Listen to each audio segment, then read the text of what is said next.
좋은 아침입니다. 레위기 7장 1절에서 10절 말씀 보겠습니다. 1절 속건제의 규례는 이러하니라. 이는 지극히 거룩하니 2절 번제물 잡는 곳에서 속건제의 번제물을 잡을 것이요 제사장은 그 피를 제단 사방에 뿌릴 것이며. 자, 이제 우리 레위기의 일부분을 보도록 하겠습니다.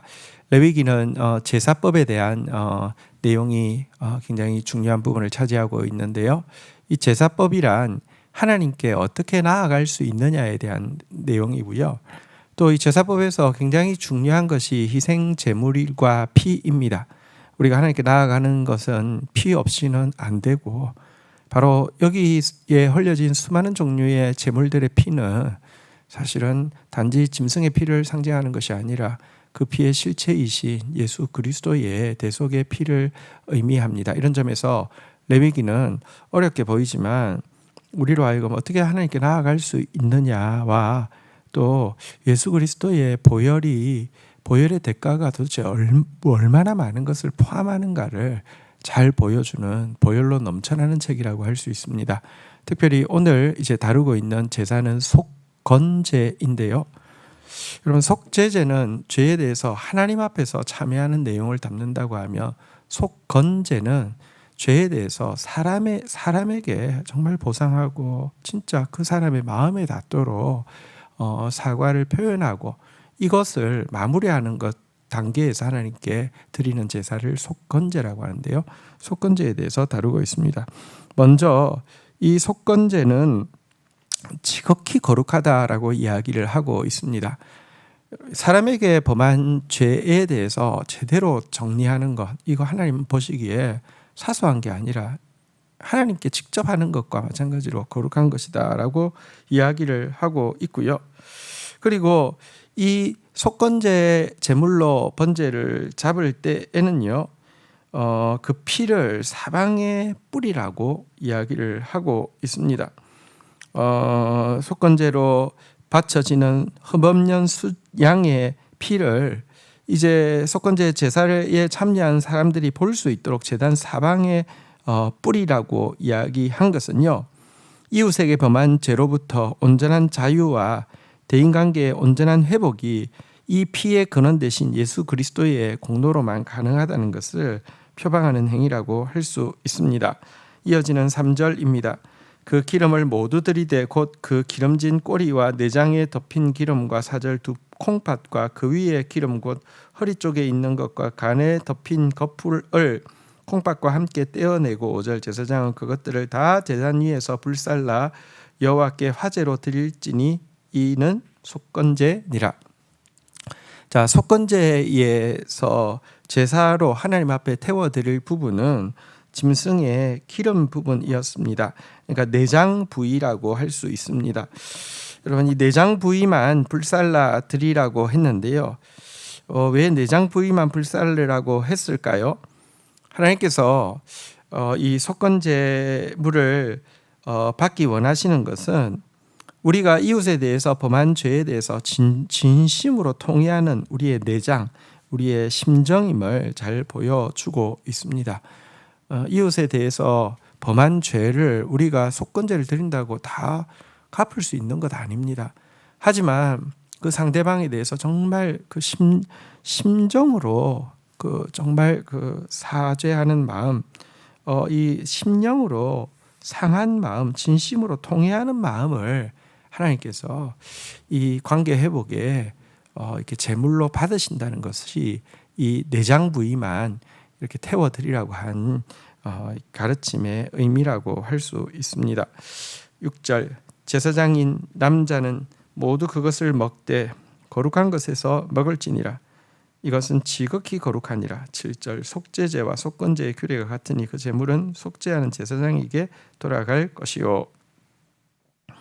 8절 사람을 위하여 번제를 드리는 제사장 곧 그 제사장은 그 번제를 드린 번제물의 가죽을 자기가 가질 것이요. 9절 화덕에 구운 소제물과 냄비에나 철판에 만든 소제물은 모두 그 드린 제사장에게로 돌아갈 것이니 10절 소제물은 기름 섞인 것이나 마른 것이나 모두 아론의 모든 제사장이 균등하게 분배할 것이니라.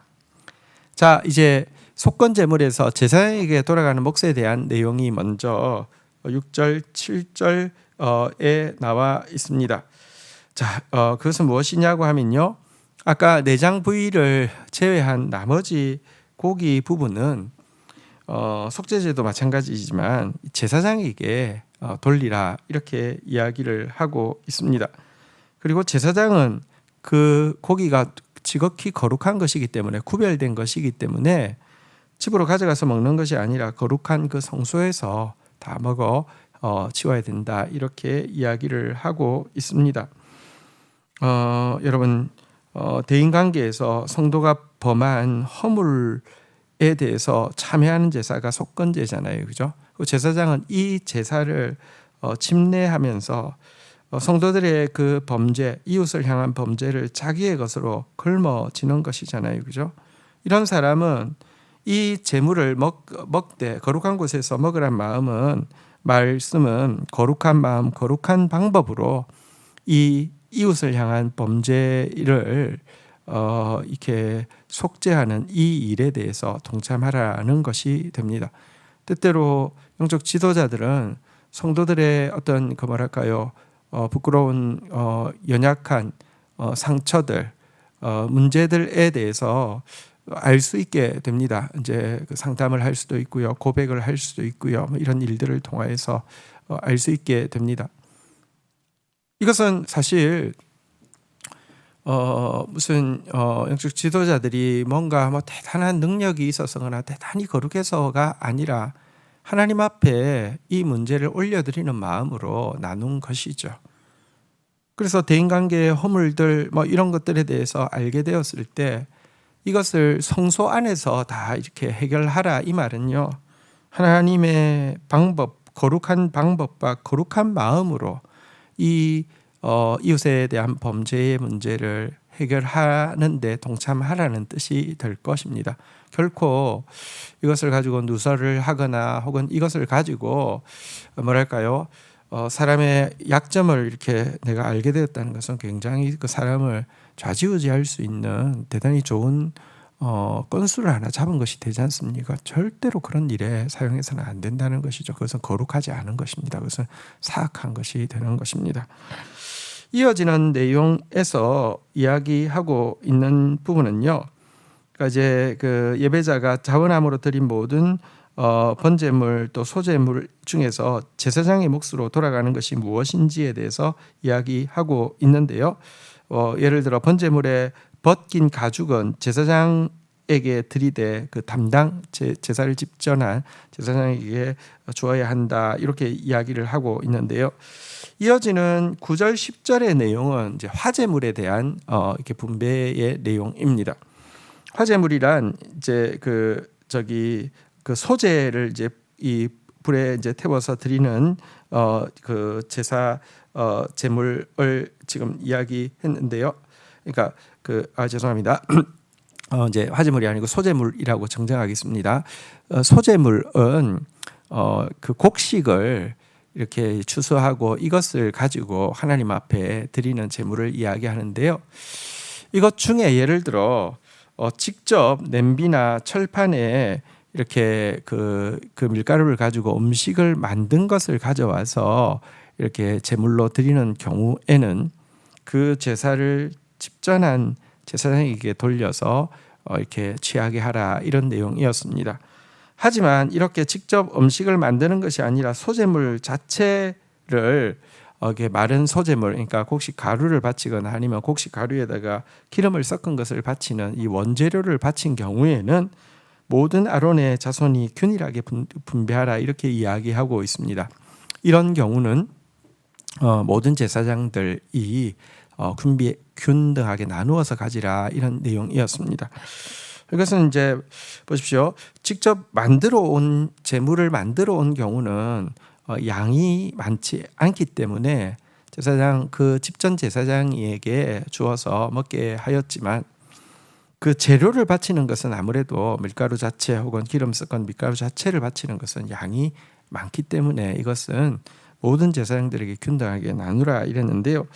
이 지시를 보면 하나님께서 이 제사장들에게 무엇이 필요한지를 잘 아실 뿐만 아니라 정말 세밀하게 이제 채워주시는 것을 볼 수 있게 됩니다. 그러니까 이제 불필요하게 갈등 없이 혹은 제사에 집중하지 못하고 계속 어떻게 하면 생계 문제가 해결될까 이것만 걱정하지 않게 하기 위해서 아주 세밀하게 제사장의 몫에 대해서 이야기하고 있는 이 부분은요, 하나님의 종된 사람들이 먼저 염려해야 될 것이 무엇을 먹을까 마실까 입을까가 아니라 정말 먼저 어떻게 하면 주님 기쁘시게 할까만을 생각해야 된다는 것을 정확하게 보여주는 것이라고 할 수 있습니다. 오늘 속건제 제사법과 제사장에게 나누는 이렇게 분배물에 대한 내용이었습니다. 주신 말씀 붙잡고 기도하며 나가도록 하겠습니다.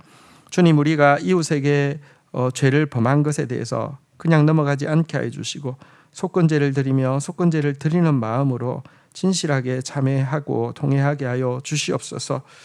이웃과의 관계가 회복되어지는 것은 우리의 어떤 노력이나 미안한 마음 때문이 아니라 예수 그리스도의 보혈의 피가 제단 사방에 뿌려지는 것 외에는 방법이 없음을 고백합니다.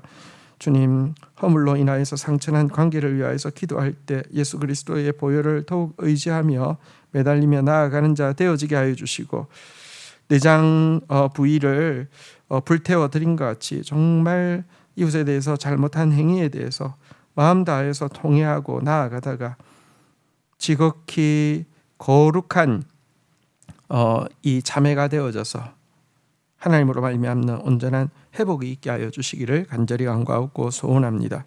하나님, 오늘 제사장들에게 돌아가는 몫에 대해서 아주 구체적으로 지시하고 있는 내용을 보게 됩니다.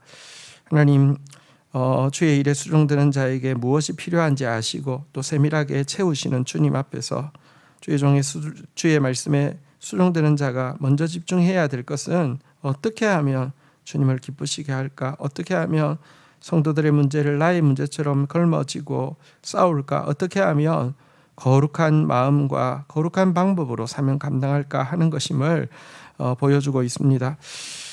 그런 종 되어질 수 있도록 도와주시기를 간절히 간구하고 소원합니다. 그래서 정말 축복하는 영역마다 축복이 임하며 중보하는 영역마다 거룩이 임하는 그런 우리 공동체 되게 인도하여 주옵소서. 예수 그리스도의 이름으로 기도 올립니다. 아멘.